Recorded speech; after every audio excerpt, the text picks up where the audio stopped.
The live TV, सच सबसे आगे। दोस्तों, मेरा नाम राशिद जहीर है और आप देख रहे हैं द लाइव टीवी। महाराष्ट्र के अंदर वो घमासान मचा हुआ है और मैं तो कहूँगा 95 से मचा हुआ है। 1995 से लेकर 2023 तक दर्शकों, महाराष्ट्र के अंदर एक पार्टी की सरकार नहीं रही, गठबंधन की सरकार रही। इसी वजह से अभी आपने देखा होगा कि उद्धव ठाकरे और शिंदे का जो एक एपिसोड चला, पूरे देश की सबसे बड़ी खबर बनी। निकल करके बात यह आई कि शिंदे गुट को किसी भी प्रकार से अलग कराया गया और फिर सरकार बनवा दी गई।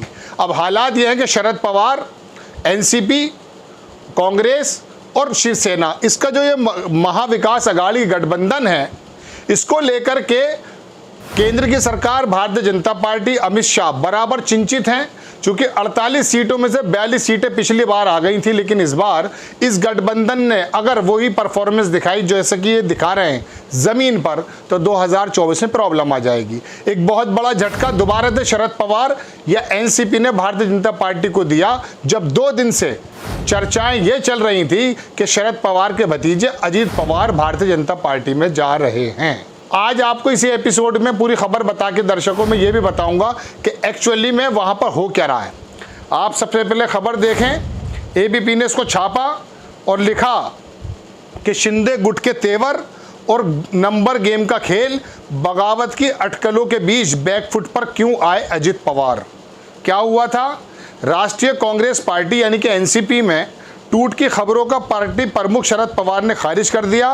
पवार के पत्रकारों से बातचीत के 30 मिनट बाद उनका भतीजा, बहुत इंपॉर्टेंट खबर सुन लीजिए, जो भारतीय जनता पार्टी के आने वाले सपनों को चकनाचूर करने के लिए काफ़ी है। पवार के पत्रकारों की बातचीत के 30 मिनट बाद उनका भतीजा अजीत पवार भी मीडिया के सामने आए। अजीत बगावत के मुद्दे पर करीब 24 मिनट तक बोले।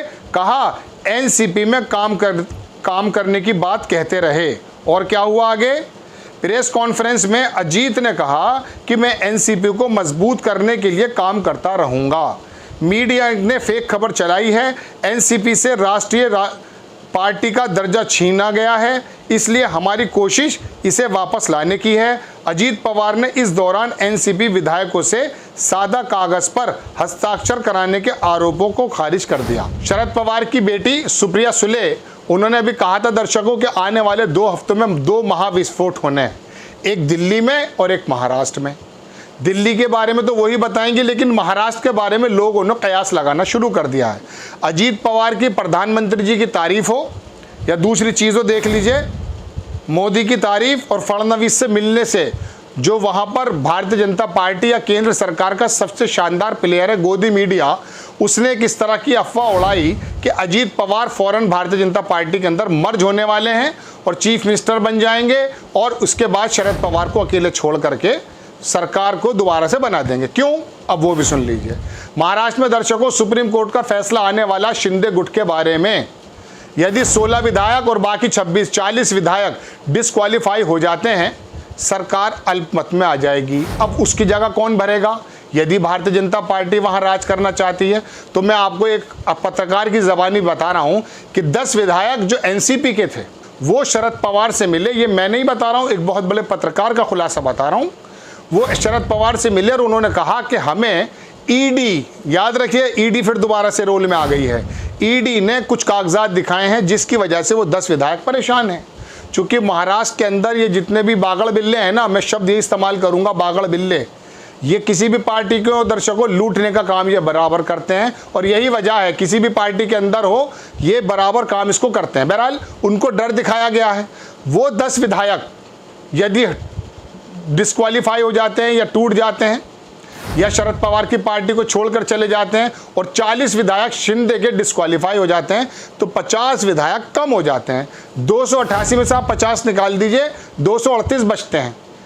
120-22 गठबंधन भारतीय जनता पार्टी पे, भारतीय जनता पार्टी सरकार बना लेगी।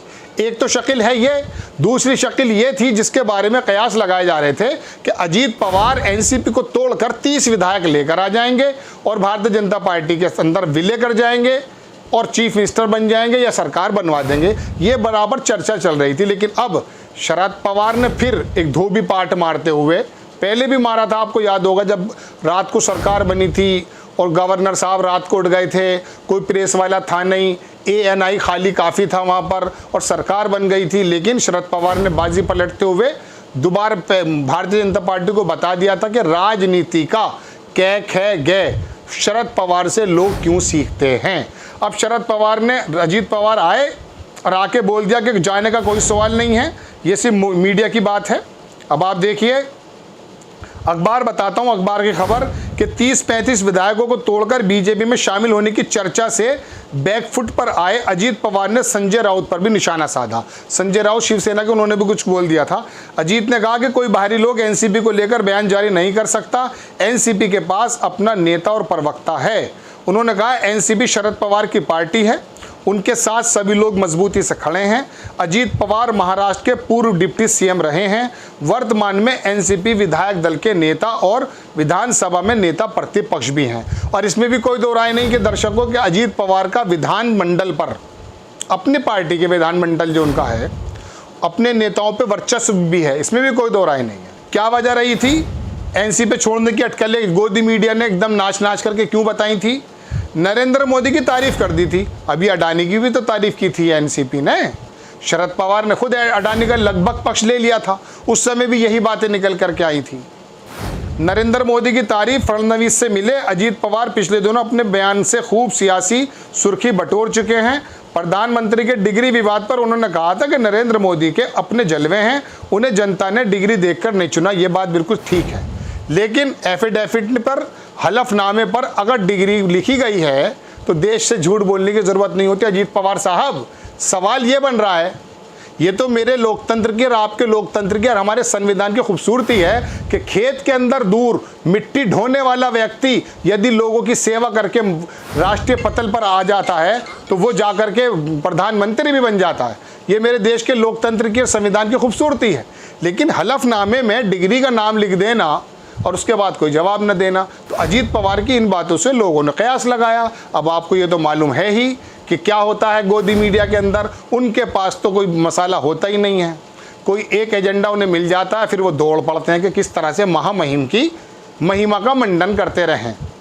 चलिए, ये तो खबर दर्शकों ये है, सोशल मीडिया पे अकाउंट से हटाया एनसीपी का झंडा, ये भी बात हो गई थी। शरद पवार की बेटी सुले का विस्फोट वाला बयान, वो भी देख लीजिए जो मैंने बता दिया था। शरद पवार की बेटी सुप्रिया सुले ने जब पत्रकारों से सवाल पूछा तो उन्होंने कहा कि महाराष्ट्र में आगामी 15 दिनों में एक नहीं 2 सियासी विस्फोट होंगे। 40 विधायकों के हस्ताक्षर का दावा, शरद पवार हुए एक्टिव। अब शरद पवार की बात भी सुन लीजिए दर्शकों, एक लंबी पारी खेलने के मूड में है ये राजनीति का पुरोधा। भारतीय जनता पार्टी में अगर चले जाएंगे तो ख़त्म हो जाएगी, याद रखिएगा। चूँकि ज़मीन पर जब से ये शिंदे की सरकार बनी है दर्शकों, आम जनमानस में शिवसेना, उद्धव ठाकरे वाली बात कर रहा हूँ, बहुत ज़्यादा जुड़ाव है। भारतीय जनता पार्टी के खिलाफ वहाँ का आम जनमानस इसलिए भी है चूँकि महाराष्ट्र के बहुत सारे बड़े बड़े उपक्रम गुजरात पहुंचा दिए गए। एक खबर और बता देता हूं, शिंदे साहब ने अभी प्रोग्राम किया था, 13 आदमी मर गए गर्मी से, 20 लाख आदमी इकट्ठे किए। वो प्रोग्राम किसी होटल में भी हो सकता था, मुख्यमंत्री के आवास पर भी हो सकता था, गवर्नर हाउस पर भी हो सकता था। महाराष्ट्र विभूषण चुना जाता है, 25 लाख रुपए का उसके अंदर इनाम दिया जाता है, जो वापिस मुख्यमंत्री कोष में दे दिया उस बंदे ने। लेकिन 20 करोड़ रुपया खर्च हो गया, 13 आदमी मर गए साहब। ये है राजनीति। चलिए, महाराष्ट्र की मैंने सारी खबर जल्दी जल्दी आपको बताने की कोशिश की, थोड़ा सीक्वेंस में दिक्कत हो गई होगी लेकिन आपकी समझ में आ गई होगी। आपको खबर कैसी लगी अपनी राय कमेंट्स बॉक्स में ज़रूर दीजिए। चैनल को सब्सक्राइब कीजिए, शेयर कीजिए। नेक्स्ट टाइम मैं किसी खबर के साथ आता हूँ। जय हिंद। द लाइव टीवी, सच सबसे आगे।